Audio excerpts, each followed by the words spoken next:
Se você for na internet e buscar sobre tratamento de enxaqueca, ou você vai encontrar uma lista de medicações que, na verdade, só aliviam os sintomas, não necessariamente tratam a doença, ou você encontra uma lista de gatilhos pelos quais você precisa passar a vida evitando. E por ser uma doença altamente prevalente no mundo inteiro, existe uma explicação evolutiva para isso. Os indivíduos que têm enxaqueca são pessoas que são mais sensíveis a mudanças no ambiente. E isso teria dado vantagem em perceber o perigo antes de outros indivíduos do grupo. Então, é um cérebro que está mais sensível a mudanças de temperatura, a cheiros, a barulhos. Então, ele escuta, percebe antes um predador, né? Está mais sensível a substâncias tóxicas. Então, isso protege de ingerir substâncias que vão fazer mal para o organismo. É como se o enxaquecoso tivesse um sistema de alarme instalado no corpo. E esse sistema funciona como um sistema protetor. Então, essas pessoas seriam as responsáveis pelos cuidados com o grupo. Mas então, se em certo momento da história a gente teve vantagem por ter esse cérebro, por que hoje as pessoas estão sofrendo com a enxaqueca? Porque o nosso estilo de vida hoje não é como em tempos ancestrais. E nosso estilo de vida da sociedade contemporânea está fazendo com que esse sistema de alarme cerebral protetor fique hiperativado. Porque com as facilidades do mundo moderno, a gente tem se movimentado cada vez menos. Os nossos trabalhos têm sido cada vez mais exaustivos e isso faz com que a gente tenha menos tempo para tomar sol e estar em contato com a natureza, menos tempo para cozinhar, comer bem. Ao mesmo tempo, a gente tem mais facilidade de acesso a comidas processadas, comidas fáceis. Essa combinação toda, na verdade, vai na contramão de um estilo de vida que deveríamos ter para preservar o nosso cérebro e a nossa saúde. Então, o cérebro enxaquecoso, que já é um cérebro que não descansa nunca, ele fica permanentemente excitado com estímulos e ele está em estado de alerta constante diante de perigos e estresses do dia a dia que parecem não ter fim.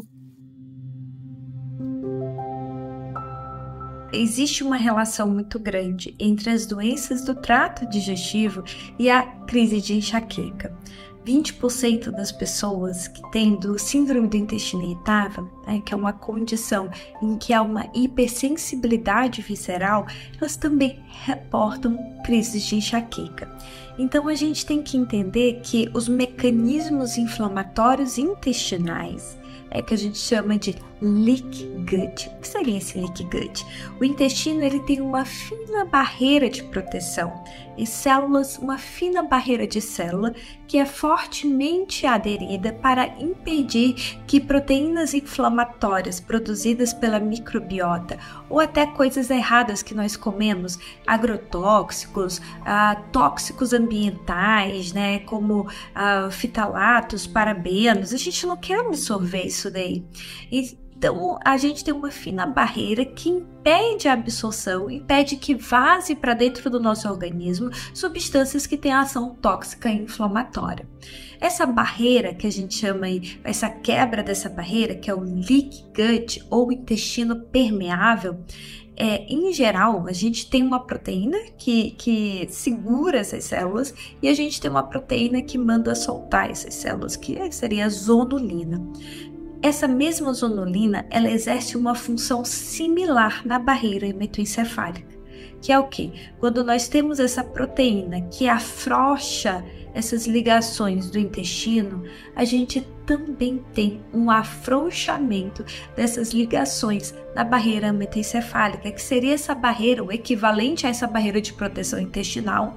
Nós temos o equivalente a essa barreira também no nosso cérebro, protegendo o nosso cérebro dessas coisas inflamatórias que podem cair na nossa corrente sanguínea. Quando eu tenho um afrouxamento disso, eu tenho uma condição chamada leak brain, seria o equivalente ao leaky gut, esse intestino permeável, gut em inglês, leak permeável. Nós também vamos ter esse leaky brain, que é esse cérebro permeável. E adivinha, um alimento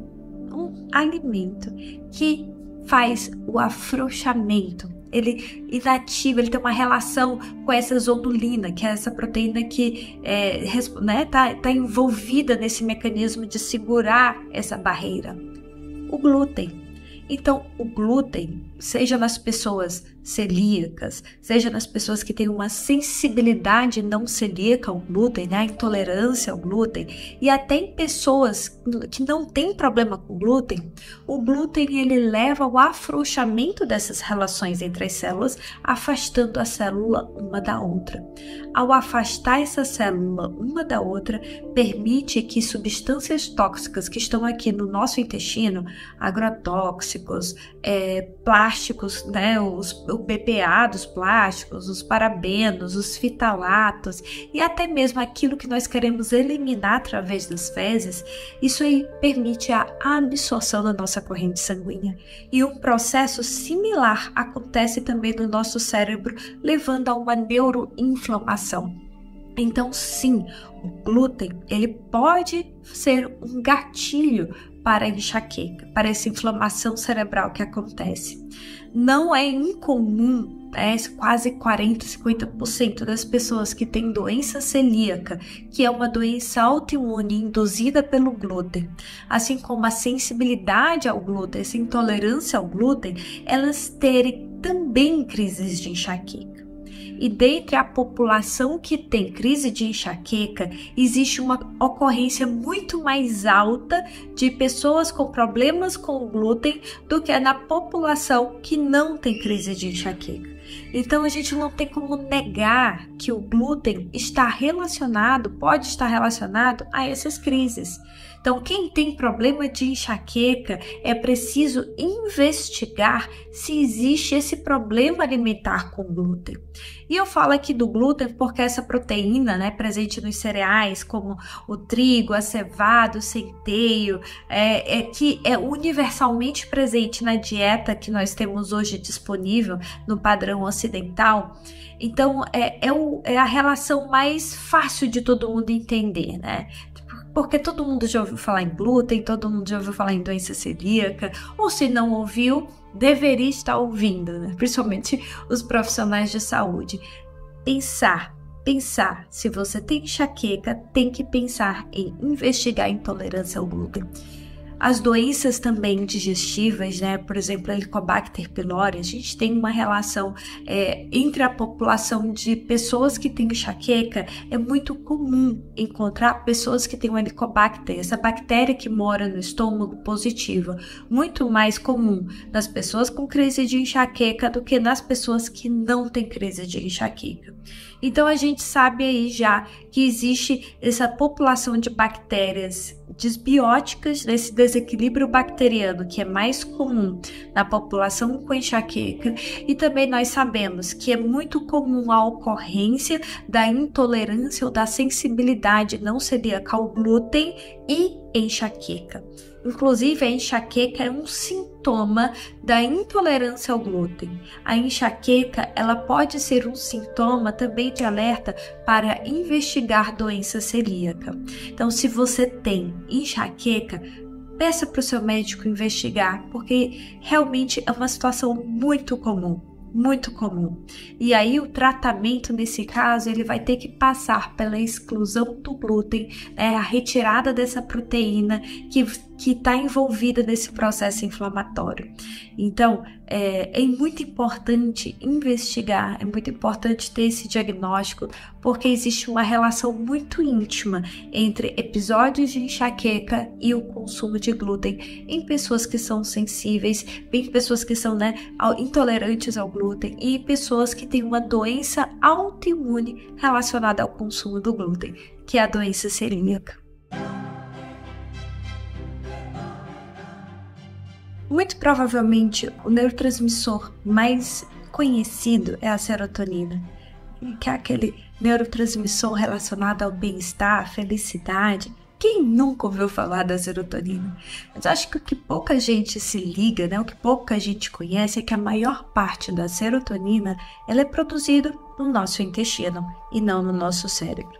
Uma coisa importante é que neurotransmissor ele é feito de aminoácidos e esses aminoácidos eles vêm da nossa digestão. Né? Na natureza as coisas não se criam do nada, elas vão sendo transformadas através de reações químicas. Então, quando a gente tem uma dieta, uma alimentação, a gente pega esses aminoácidos daquilo que nós comemos, a proteína daquilo que nós comemos, nos alimentamos e vamos quebrar em pequenas partes para absorver esses aminoácidos. Quando a gente fala especificamente do triptofano, que é o aminoácido que vai dar origem à serotonina, esse importante neurotransmissor envolvido na enxaqueca, a gente tem que se atentar que grande parte da nossa microbiota, quando ela está desequilibrada, quando há um desequilíbrio, ela pode ser metabolizadora de triptofano. Ou seja, aquele aminoácido que eu estou comendo e que deveria estar se transformando em neurotransmissor no meu cérebro, até pelos meus neurônios, esse aminoácido ele pode ser sequestrado, ele pode ser comido pela minha microbiota, gerando um importante desequilíbrio no metabolismo do triptofano, desse aminoácido triptofano. Existem pesquisas que pegaram ratos livres de germes, né, que a gente chama de germs free, eles investigaram entre os ratos que foram criados em laboratórios em ambientes estéreis para ter um intestino sem microbiota e ratos com uma microbiota. E foi visto que nesses ratos que não tinham microbiota intestinal, havia um aumento muito grande de serotonina na corrente sanguínea. Por quê? Porque ele não havia essa microbiota que sequestrava esse triptofano para uso próprio. Sem contar que essa microbiota que sequestra o triptofano para ela, em geral pode entrar numa via de metabolização, né? O aminoácido ele pode ir para qualquer via de utilização. E existe uma via que é do ácido quimeronínico, que ele pode ser inflamatório, ele pode ser extremamente excitatório para o nosso cérebro, associado a crises de enxaqueca.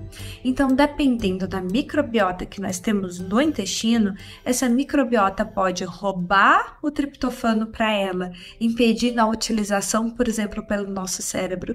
Essa microbiota pode sequestrar esse triptofano para uma via de metabolização que seja inflamatória e extremamente excitatória para o nosso cérebro, assim como a gente pode ter uma microbiota que seja adequada, que seja amiga do nosso cérebro, um equilíbrio, e esse equilíbrio, essa microbiota vai metabolizar de forma correta esse aminoácido, gerando peptídeos que vão ter uma ação muito benéfica no nosso cérebro.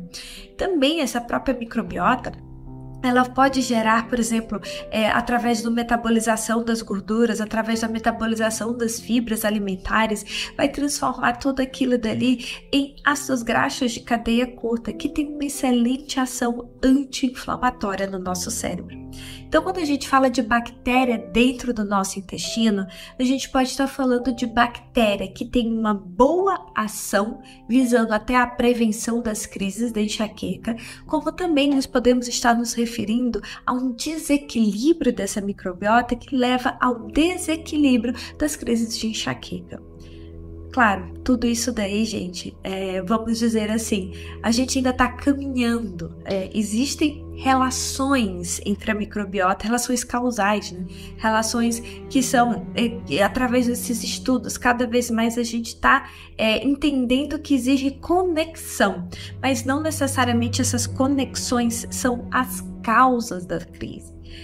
Infelizmente, a gente ainda não sabe qual é a real origem das crises de enxaqueca, né? Mas sabemos nisso que o intestino está envolvido. O que a gente sabe hoje é que uma maior diversidade microbiana favorece uma maior harmonia do eixo intestino-cérebro. Através, então, da alimentação rica em compostos fenólicos, fibras e água, a gente consegue melhorar a permeabilidade das barreiras intestinais e cerebral, melhorando a inflamação crônica de baixo grau. Uma alimentação variada garante que eu tenha substratos para alimentar diferentes micro-organismos que se alimentam de diferentes compostos. E essa alimentação vem da onde? Vem dos alimentos frescos. Alimentos que a gente encontra na feira, legumes, verduras, no açougue, na peixaria. Alimentos que estragam e que são coloridos. Em contrapartida, o que gera uma menor diversidade dessa microbiota intestinal é a monotonia alimentar. Principalmente se essa monotonia alimentar vier da ingestão de farináceos, de açúcares, de gorduras artificiais e de produtos com excesso de aditivos químicos. Com certeza, a qualidade dessa alimentação influencia diretamente na saúde cerebral. Porém, eu quero levantar um outro ponto que não é assim tão discutido, que é, quando a gente fala de eixo intestino-cérebro, nós estamos falando de um eixo que é bidirecional. Ou seja, não é só o intestino que leva informações para o cérebro, mas o cérebro também leva informações ao intestino. E que não é alimentar, não é resolvido através da alimentação. Além da alimentação, outros aspectos influenciam para a maior permeabilidade dessas barreiras intestinais e cerebral, levando a esse estado de inflamação, como, por exemplo, algumas medicações, como anticoncepcionais, toxinas ambientais, mas também a privação de sono, o estresse, inclusive a má qualidade de sono e o estresse emocional podem ser desencadeantes independentes dos sintomas da enxaqueca e também os intestinais. Então eu preciso prestar atenção nas minhas emoções. Maior parte das crises de enxaqueca desencadeadas por estresse estão relacionadas ao sofrimento emocional, que vem normalmente de um estado de ansiedade generalizada ou, por exemplo, uma depressão que está descompensada, que quando não tratados, gera uma ativação crônica dessa via do estresse, que por sua vez influencia aumentando a permeabilidade do intestino, retroalimentando esse sistema de inflamação crônica. Lembrando também que no caso do enxaquecoso, essa via de ativação do estresse cronicamente também pode ser ativada através dos estímulos sensoriais do ambiente. Então, ambientes muito ruidosos, com luz artificial, às vezes cheiros artificiais também, estímulos táteis, por exemplo, roupas muito apertadas, ou a sua postura no seu trabalho. Isso tudo também pode influenciar para a ativação crônica desse estresse. Muitos pensam que para lidar com o estresse, o que a gente precisa fazer é eliminar os fatores estressantes, como, por exemplo, um chefe, um trabalho que você não gosta, um relacionamento que não tá bom. Mas o que acontece quando o seu fator estressor é um pensamento? E é o que acontece muitas vezes na enxaqueca. São pensamentos negativos, pensamentos catastróficos, você fica remoendo coisas que já passaram, ou fica fazendo, perspectivas ruins do futuro, ou até mesmo relembrando um trauma vivido. Então, eu preciso tratar esses aspectos para melhorar a enxaqueca. E o que a gente tem de maior evidência hoje é através da terapia cognitivo-comportamental, que ajuda nessa reestruturação de como funciona a sua mente, te ensinando a lidar com os sentimentos, a expressar esses sentimentos, para te tirar desse ciclo de raiva, de medo, de ficar remoendo situações.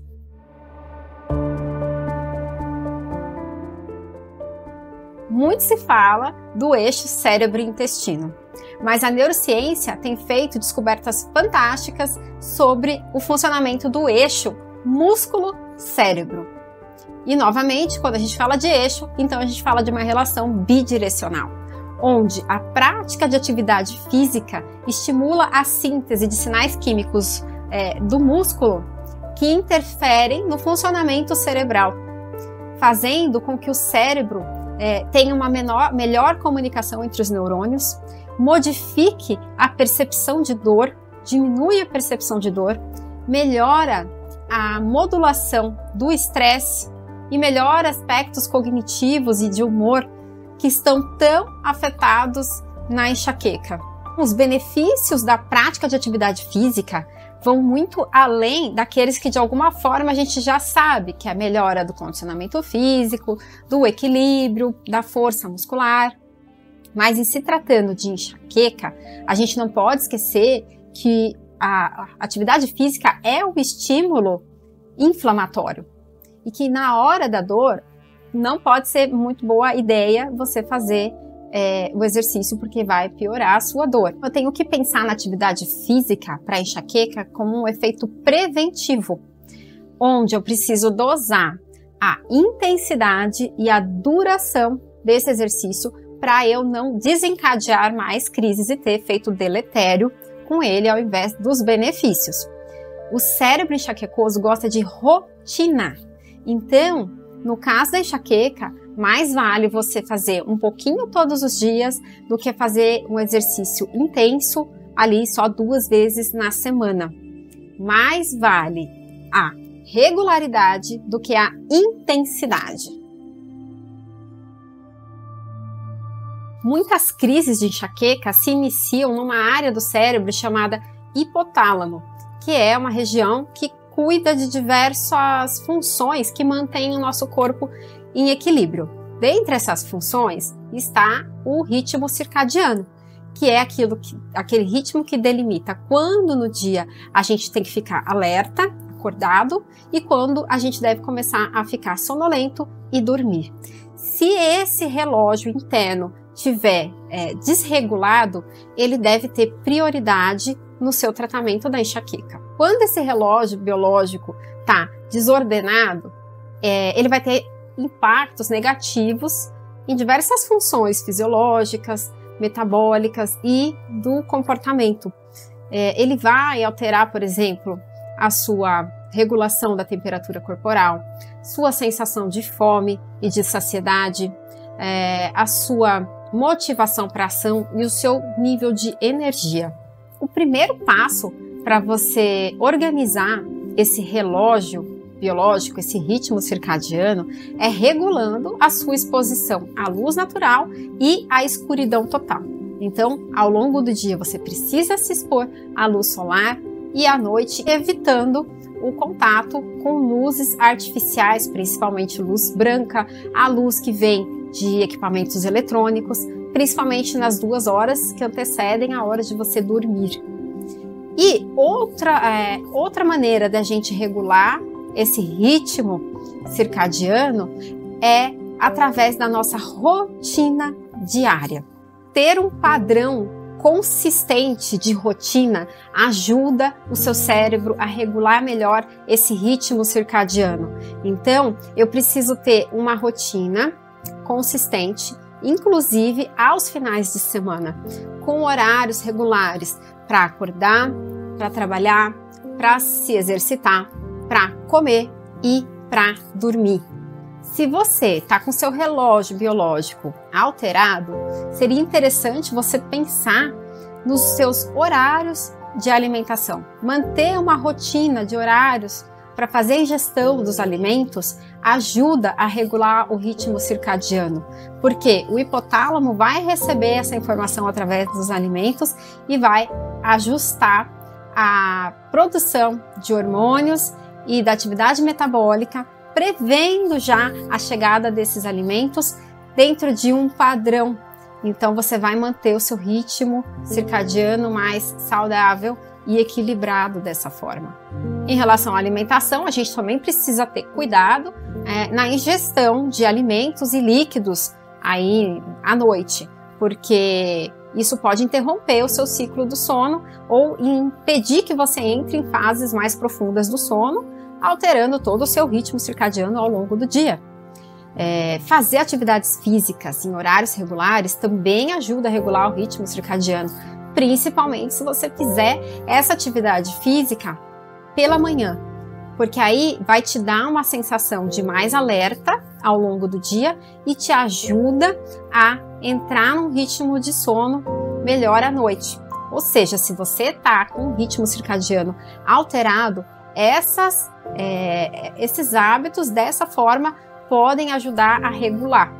Não quer dizer que você não possa fazer exercício à noite, que você não pode beber líquido à noite, comer nada à noite. Mas se você está com isso desregulado, você precisa regular primeiro. Vocês percebem como a enxaqueca, o nosso corpo funciona, né? Todo numa sincronia, e que se isso sai de um ritmo esperado, tem impactos negativos na enxaqueca. Mas se eu coloco isso dentro de um ritmo e faço essa orquestra, todos os nossos órgãos ali funcionarem em sinergia, eu tenho a melhora da enxaqueca, a dessensibilização desse cérebro que está aí hiperativo.